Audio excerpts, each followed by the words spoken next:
Hello, this is your Santosh Kumar, and today I am with you with another chapter from the class 10 first flight book, and name of the chapter is Nelson Mandela A Long Walk to Freedom.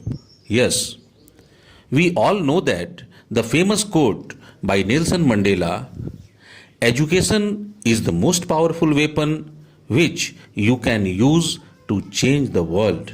Yes, education is the key to preventing needless deaths from COVID 19 also.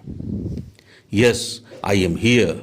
Nelson Mandela was such a great person. As you know, he is from South Africa and he has greatly fought a lot against all the racism.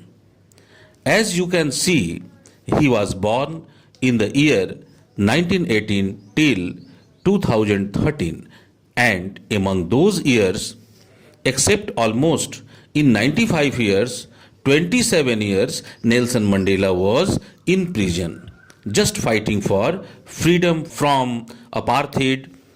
Yes, the South Africans were, normally we call them the blacks, were under the white people, and they had to face a lot of discrimination just because on the basis of their color, and about 3 decades they were derived of their rights.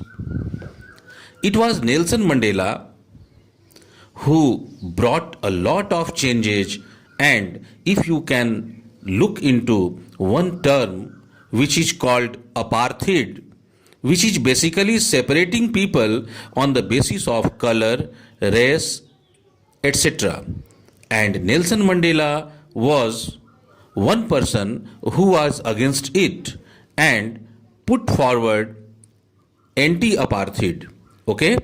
So, this is about Nelson Mandela and what we are learning about his autobiography. I hope you know the difference between autobiography and biography.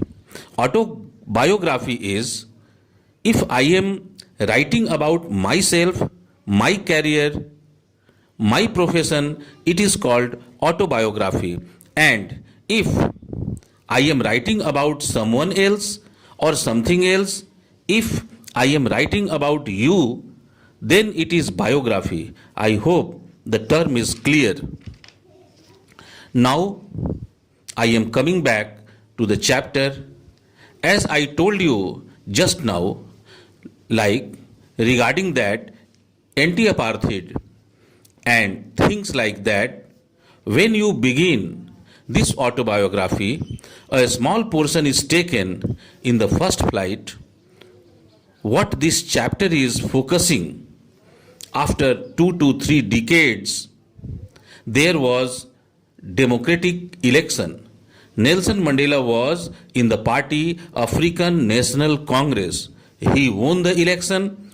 He was the first black who won the election by the people of South Africa. And soon after that election, there was inaugural ceremony in Pretoria. Pretoria is the capital of South Africa. When Nelson Mandela became the first black president, it was a huge program. Citizens of South Africa, national and international leaders from many countries were present there. Dear students, listen and view this pre-reading part 1 video to know the history of South Africa and to develop a strong imagination about anti-apartheid and to feel the pathetic condition of the blacks. In the second part, we will go through the chapter, and never forget to subscribe the channel for the second part of the video related to this chapter. Thanks a lot.